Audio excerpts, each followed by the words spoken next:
Everyone, today I'm making another video where I'm gonna try to overcome my choking phobia through exposure therapy. So first thing we do is rate the anxiety on a scale of 1 to 100. Got some weird looking foods. You know, I've eaten later. This is leftovers. I was so hungry I ate earlier, and I think it's a good sign. I'm eating twice a day instead of once now. So in terms of phobia, yeah, it's like a you know, honestly, it's not very high.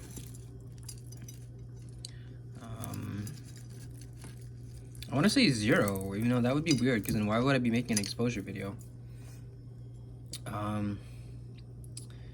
Yeah, you know, you got the cheese with the meat, which was a recall to my divorce, the divorce and everything that happened, not my divorce, parents' divorce. I used to eat that type of food when I was divorced. So let's go with a 5. Wait, 5. Honestly, it's a 0, guys. I have 0 fear of choking right now. Still, I want to document it, though, just because it's good that I'm eating more now. And while we do that, first the exposure.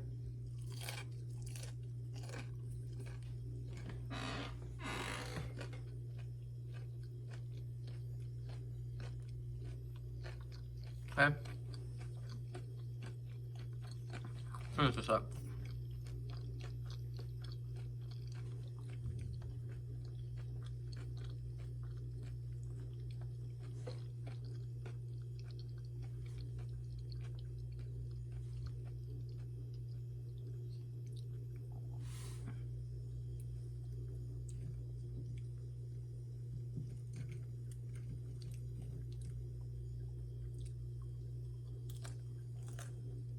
I wipe my hands because my hand's holding the phone, but wipe your hands of it. You're done, you're free, you're good. And move on. The less you fight it, the less often they happen, the easier it gets. Work on this. Practice this. Learn about mindfulness. Read up on PRO-OCD. Educate yourself. And don't feed into it. For me, not feeding into it was not researching. Don't ask for validation everywhere you turn, maybe here and there with confidants, but in general, no amount of research was ever going to satisfy these obsessive thoughts. It was just an endless loop, and it's how I fed them. I empowered them. That's my message for today. I hope it offers you some relief. That information was when I finally soaked that into my core, it offered me so much relief, and I'm grateful, so very grateful every day that pure obsession, massive rumination, all these things aren't a crippling, normal part of my day. We've got a lot to work on. We've got a lot to deal with in life, a lot to think about. And this is one thing you can do without. It can help you. It can free up some time and space for you to work on becoming the you really want to be. And it's not perfect, like I said, but you can practice this mindfulness. Just tell yourself this isn't real. These thoughts have nothing to do with me. My name is Noah. Thank you so much for watching this channel. Thank you for your support. I appreciate each and every one of you. Can't wait to hear or read your comments below. What do you guys think about this topic? Do you agree with me? Do you disagree? What are some other things you can offer? I'd love to learn. I appreciate you. We'll see you guys in the next video. Adios, amigos. Adios, amigos. My name is Renaud Purifoy. The following presentation is an overview of the approach I've used to help people with panic disorder return to a normal life. This approach is the result of over 20 years of work with people with panic disorder. If you have not watched the companion presentation on what causes panic disorder, I would encourage you to view it first before watching this one. There's a link to it in the lower right-hand corner of this screen. In this video, I'll begin by describing 3 general levels of recovery and then outline the specific skills needed to achieve each level. Keep in mind that the following 3 levels are not distinct from one another, but represent 3 possibilities along a continuum. As I describe each, identify the level you are at. When panic disorder first begins, there is usually little or no understanding of what is happening. While there is great variation as to how a particular person will react to the initial panic attack, people often begin to experience chronic anxiety and increasing episodes of panic attacks. They may also begin to avoid situations associated with their symptoms and begin to become hypervigilant, that is, always on guard and watching for possible signs of anxiety or panic. The first level of recovery is basic symptom control. The focus at this level is on controlling symptoms. By the end of this level, anxiety symptoms are greatly reduced, with only occasional episodes of intense anxiety or panic, and there is usually the ability to function comfortably in at least half of the everyday situations that were formerly uncomfortable. In order to achieve this level, a person needs a good understanding of what has caused their anxiety to escalate out of control and a broad range of coping skills for managing anxiety. While this person is no longer hypervigilant, he or she is still moderately on guard for possible signs of anxiety or panic. Medication can also continue to play a major role in symptom management at this level. The second level is advanced symptom control. Individuals at this level have greater confidence in their skills, and there is an absence of most, if not all, avoidance behavior. Intense episodes of anxiety are now only rarely experienced. However, many still have a higher base level of anxiety than prior to the onset of their panic disorder. To at least a moderate degree, individuals at this level have come to terms with those aspects of their personality and childhood factors that contributed to the development of panic disorder, and, when present, the genetic predisposition that makes them more prone to anxiety. Anxiety no longer interferes with everyday activities, and there is a good understanding of how to avoid entering into the anxiety-panic cycle and how to use their various skills effectively. There's also some understanding that their symptoms are messages that indicate there are important life issues that need to be dealt with. Many of those who relied heavily on medication while at the first level are now no longer using medication. Others are using it at a reduced level or reserve its use for situations that are especially anxiety-provoking, such as a long flight or a major presentation. While anxiety is still a fearful thing, there is now more awareness of the issues that trigger anxiety. The focus has shifted, at least in part, away from the symptoms to the causes of anxiety. However, because this understanding has not been fully internalized, periodic flare-ups of moderate to intense symptoms that seem mysterious still occur. When this happens, some relapse and move back to level 1 and again become preoccupied with symptoms and develop avoidance behaviors. The final level and goal of treatment is long-term recovery. Individuals at this level see anxiety as a natural part of life rather than as something to be avoided. Thus, their focus is on living with little thought given to the possibility of experiencing anxiety.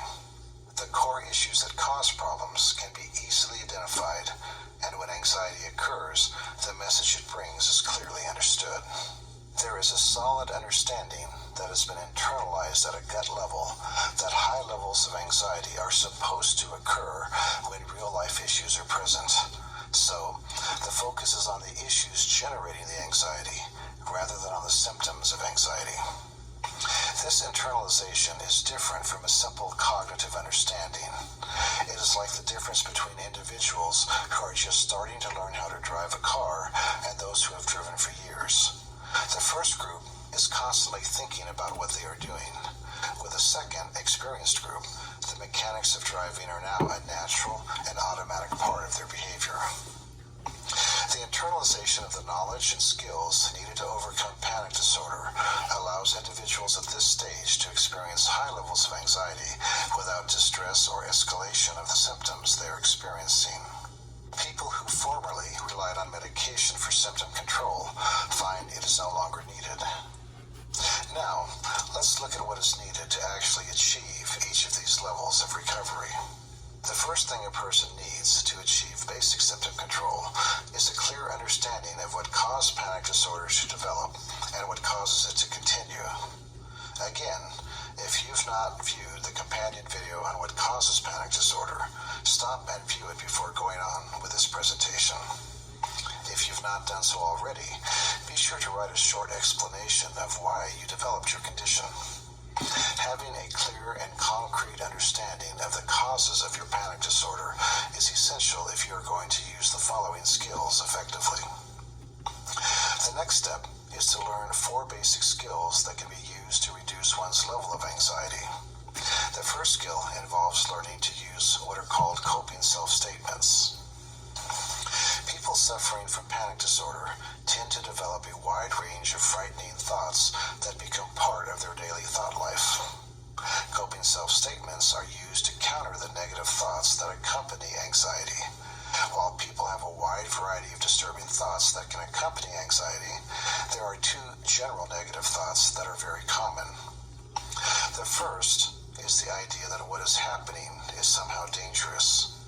In order to develop effective counters to this frightening thought, you need to have a good understanding of what is causing your anxiety and that it is just part of your body's fight or flight response. It is also important to consider that while panic attacks can be exhausting, they have never caused you any real physical harm. As the understanding of the causes of your symptoms and the fact that they are a normal response to fear becomes clearer, your coping self-statements will become more effective.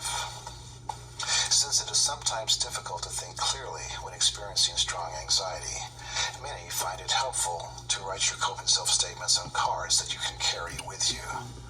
You can then pull out your cards and use them to counter your negative thoughts whenever you begin feeling anxious.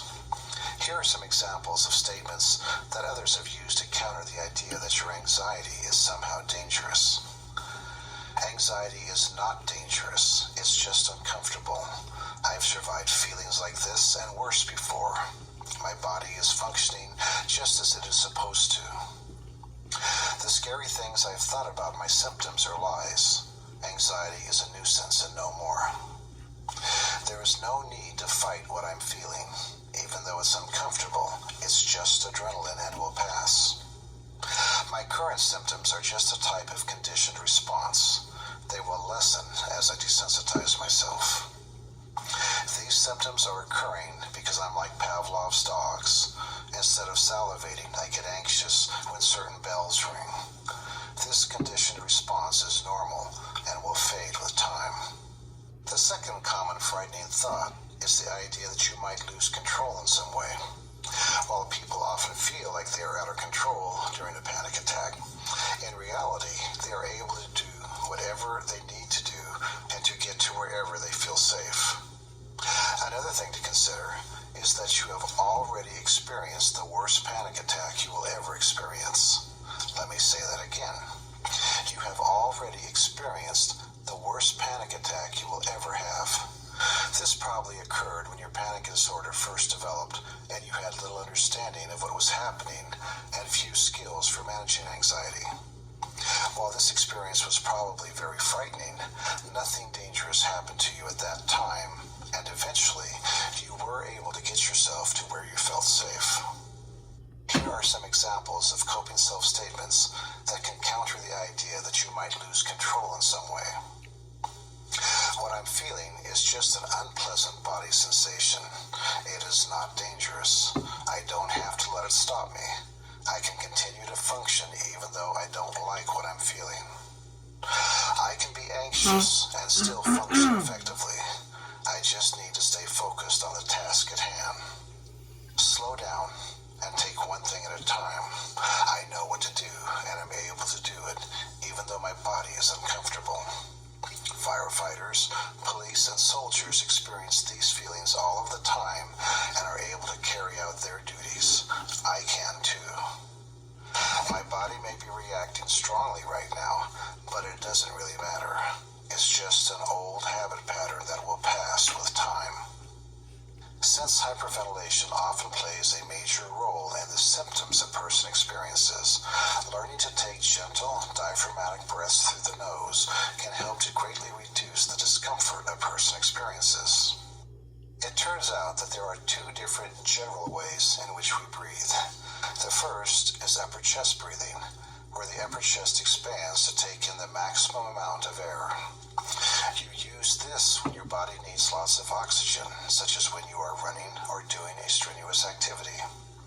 This is being exaggerated in this demonstration to help make it easier to see. The second general breathing pattern is diaphragmatic breathing. With this type of breathing, there is little movement in the chest. Instead, the diaphragm just above the stomach moves down to draw air into the lungs. As As it does this, the lower abdomen raises gently. Again, it's being exaggerated in this demonstration so you can see it more clearly. You use this type of breathing every night when you are in deep sleep. Unfortunately, many people with anxiety-related problems tend to use upper chest breathing during the waking hours, especially when they are anxious, as it is part of the fight-or-flight response. Thus, they end up taking in too much oxygen and experience unpleasant symptoms associated with hyperventilation, such as dizziness, lightheadedness, weakness, shortness of breath, a sense of unsteadiness, tingling feelings around the mouth and fingertips, sometimes even muscle spasms in the hands and feet. One or more of these are often experienced during high anxiety or panic attacks.